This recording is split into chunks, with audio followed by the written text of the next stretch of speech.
Halo teman-teman semua, Assalamualaikum warahmatullahi wabarakatuh. Selamat datang kembali di channel kita, Waalaikumsalam. yaitu Podcast Ngopi. Bukan cuma ngopi beneran, tapi ngobrol pikiran bersama CPNS. Tempatnya cerita-cerita segar, ringan tapi penuh makna. Masih bersama saya, Mutia Ayu Cahyani Tias dari BWS Mitra 4 Batam, yang akan menemani teman-teman selama beberapa waktu ke depan. Hari ini kita kembali ditemani oleh kakak dan abang-abang dari CPNS Kementerian PU yang pastinya sudah familiar buat para pendengar setia podcast Kopi. Tapi supaya semakin akrab dengan para pendengar baru, mari kita kenalan singkat lagi. Di sini ada Kak Jessica, Bang Zidan, Kak Syafira, dan Bang Roja. Lalu semuanya, senang bisa bareng-bareng lagi ya kita di episode kali ini. Halo semuanya.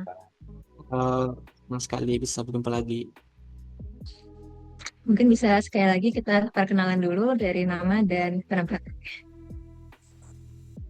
Halo Kak Mut, perkenalkan saya Jessica Prinia Tobing dari BPPJN Sumatera Utara. Salam kenal semua.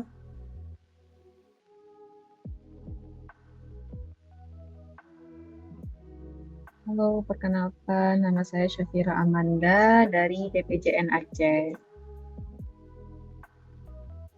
Halo semuanya, salam kenal. Saya Rojar, sekolah dari BP2JK Wilayah Sumatera Barat.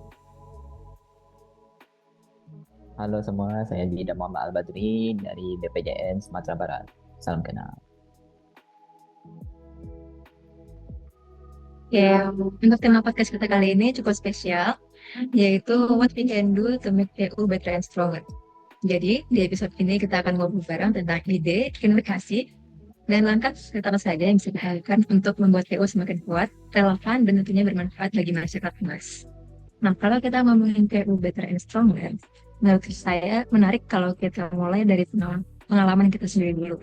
Kan kita ini sudah beberapa bulan ya tugas di organisasi masing-masing sebagai CPNS. Nah, dari kacamata teman-teman sebagai anak baru nih di birokrasi, pasti ada banyak hal yang bisa kita amati, yaitu positif atau yang kita mungkin masih perlu ditingkatkan.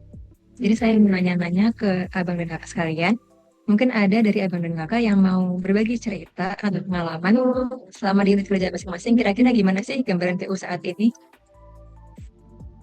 Kalau dari pengalaman saya ya di unit kerja, kondisinya juga hampir sama. Sebenarnya koordinasi tim sudah berjalan cukup baik.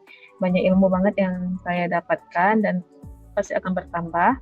Tapi ada tantangan yang sering saya lihat soal SDM dan beban kerja. Kadang ada pegawai yang harus pegang banyak urusan nih, sekaligus ada bidang yang terlalu kerja keras karena keterbatasan orang. Akibatnya ada beberapa pekerjaan yang jadi agak terlambat. Kalau dari saya ya Kak, melihat dari pengalaman sehari-hari di unit kerja BPPJN Sumut, dan tepatnya saya di bagian umum dan tata usaha, sebenarnya lingkungan kerjanya udah cukup baik, di mana kerjasama tim terjalin dan koordinasi antar bagian ini berjalan kan. Tapi tentu ada hal yang menurut saya masih bisa ditingkatkan dan dikembangkan lagi. Misalnya perihal digitalisasi dalam pengelolaan keuangan dan tata usaha.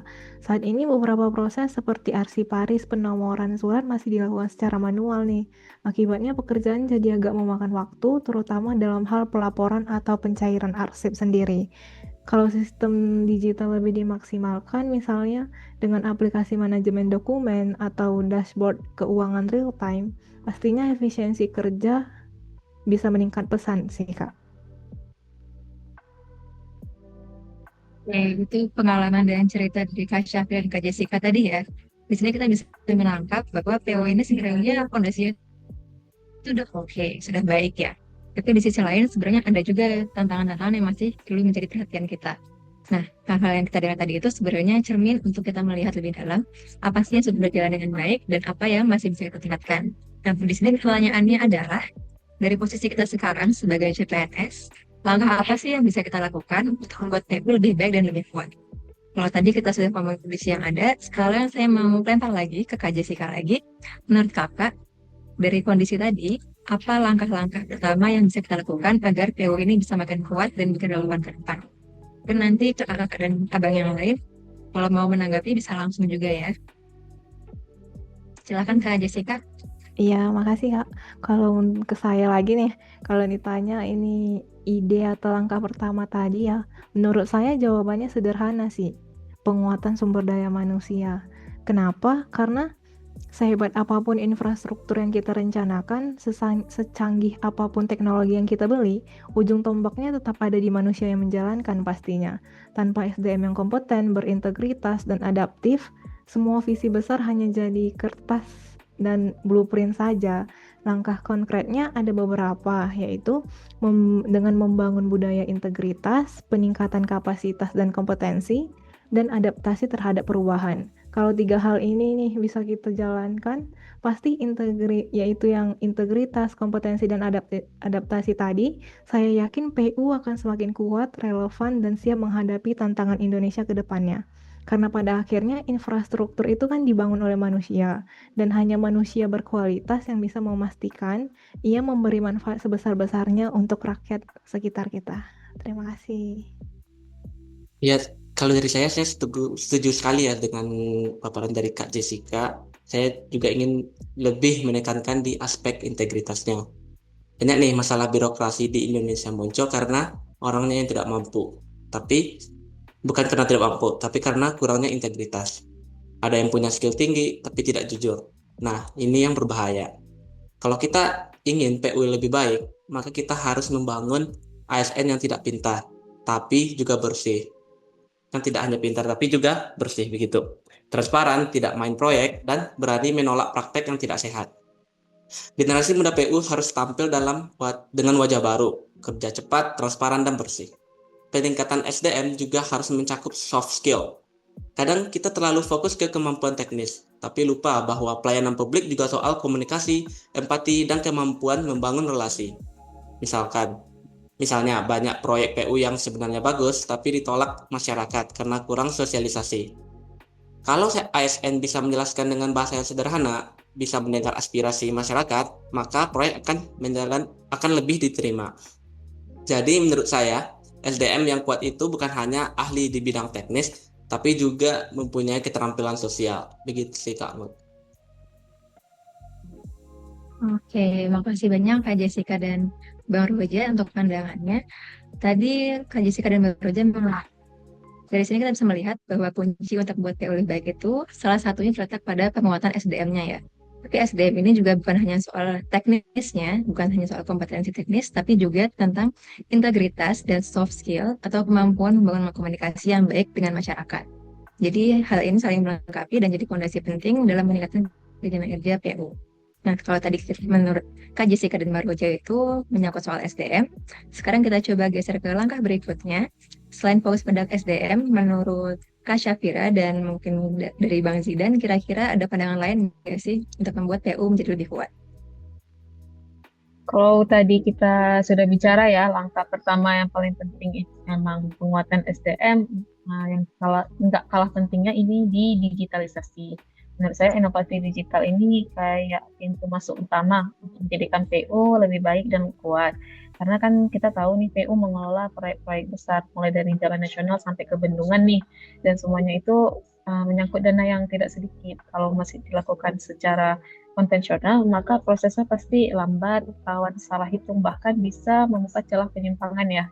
Nah, kalau PU punya aplikasi aduan, masyarakat cukup foto jalan bisa unggah dan sistem langsung meneruskan laporan itu ke unit terkait. Karena bisa kita kasih ya aplikasi jalan kita nih, contohnya namanya. Kita bisa melaporkan jalan rusak. Terus sebelumnya itu kita bisa sosialisasi mengenai aplikasi ini karena kita sebagai CPNS generasi baru harus jadi contoh bagaimana sistem digital itu dipakai maksimal. Karena teknologi hanya bermanfaat kalau orang-orang mau menggunakannya.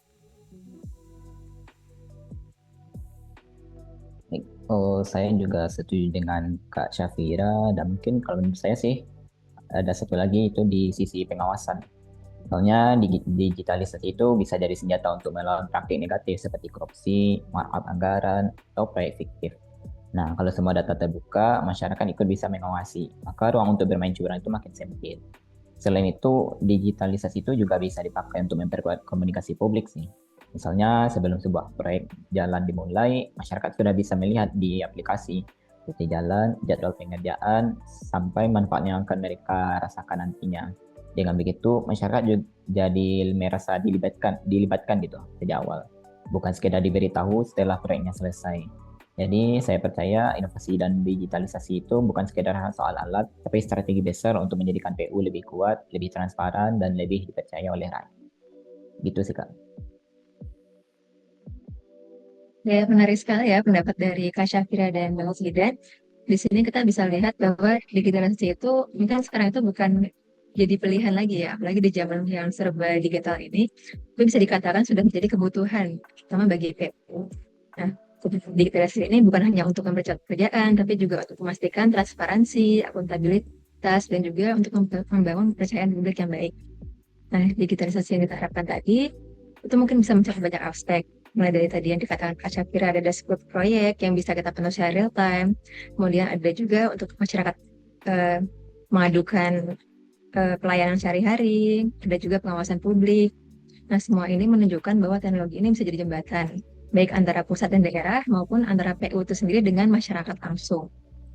Nah, tadi dari poin-poin utama kita tadi, yaitu penguatan SDM dan digitalisasi, ini memang penting ya secara teknis. Tapi kita juga nggak boleh lupa bahwa kita sebagai ASN, sebagai CPNS, kita juga punya fondasi nilai yang nggak kalah penting, yaitu nilai kebangsaan. Karena sehebat apapun sistem dan teknologi, pada ujung-ujungnya tetap ada di manusianya, di kitanya sendiri. Nah, di sini 5 nilai dasar bela negara bisa menjadi panduan kita dalam bekerja maupun dalam bersiap sehari-hari. Sebelum kita masuk ke penerapannya, mungkin ada baiknya kita ingatkan dulu pada para pendengar yang mungkin ada yang lupa, apa sih sebenarnya 5 nilai dasar bela negara itu?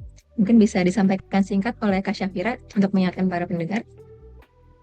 Baik, jadi 5 nilai dasar bela negara itu yang pertama itu cinta tanah air, yang kedua kesadaran berbangsa dan bernegara, ketiga setia pada Pancasila sebagai ideologi negara, keempat rela berkorban untuk bangsa dan negara, dan yang terakhir memiliki kemampuan awal bela negara. Jadi kelima nilai ini seharusnya jadi pegangan kita sehari-hari, termasuk tugas kita sebagai ASN di Kementerian PU. Oke, terima kasih Kak Syafira. Kita sudah diingatkan kembali oleh Kak Syafira. Jadi tadi disebutkan ada nilai cinta tanah air, kemudian ada kesadaran berbangsa dan bernegara, ada setia pada Pancasila, rela berkorban, dan kemampuan bela negara ya. Nah, supaya semakin jelas lagi nih buat para pendengar, saya mau minta lagi pendapat dari abang-abang dan kakak semua, gimana cara kita menerapkan 5 nilai bela negara ini di kehidupan kita sehari-hari sebagai kita ASN muda. Bisa di lingkungan PU, bisa juga di luar pekerjaan. Misalnya gimana sih cara kita menunjukkan cinta tanah air tadi lewat pekerjaan, atau gimana cara kita menjaga integritas.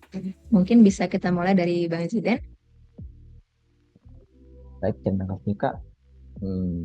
Mendengar mengenai cinta tanah air ya, menurut saya cinta tanah air itu bisa dimulai dari hal kecil sih Kak. Contohnya yang paling simpel itu menjaga kebersihan di kantor. Mungkin kita bisa memulainya dari merapikan meja kerja kita sebelum pulang dan gak buang sampah sembarangan. Kedengarnya mungkin sepele, tapi kalau semua orang melakukannya, semua suasana kerja kita jadi lebih nyaman gitu. Selain itu, ya cinta tanah air itu juga berarti bangga dengan produk Indonesia. Jadi kalau beli alat tulis, makan atau minum, saya biasanya sih usahain pakai produk lokal ya Kak. Dengan begitu kita ikut mendukung ekonomi bangsa juga kan. Nah, saya menjelaskan yang kedua ya, tentang kesadaran berbangsa dan bernegara nih. Kalau saya sih, cinta tanah air tadi emang ada erat kaitannya sama kesadaran berbangsa. Kalau kita benar-benar sadar sebagai bagian dari bangsa, disiplin itu jadi hal paling penting.